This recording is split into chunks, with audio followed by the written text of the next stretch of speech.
Maayos na binabaybay ng mga sasakyan ng bahaging ito ng Ternate, Cavite nang biglang lumitaw ang isang humaharurot na jeepney sa pakurbang bahagi ng kalsada. Nagtuloy-tuloy ito sa kabilang linya ng kalsada kung saan may parating namang dalawang motorsiklo. Tuluyang tumagilid at tumaob ang jeep at sumalpok sa nakasalubong nitong mga motorsiklo. Ang motor! Diyos ko po, Panginoon ko! Pinatay niya yung mga motor! Hala, dalawa!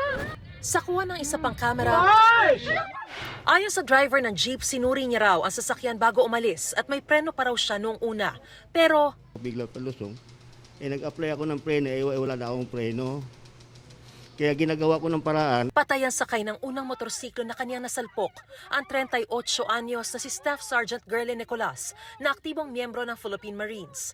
Patay rin ang mga sakay ng ikalawang motorsiklo, ang rider na si Gregorio Salazar, 54 anyos, at ang kas niya si Celedonio Gutierrez, 40 anyos. Doon sa video, napakabilis niya. Kaya hindi niya sasabing aksidente lang. Masakit na masakit po. Hindi namin po kayang tanggapin.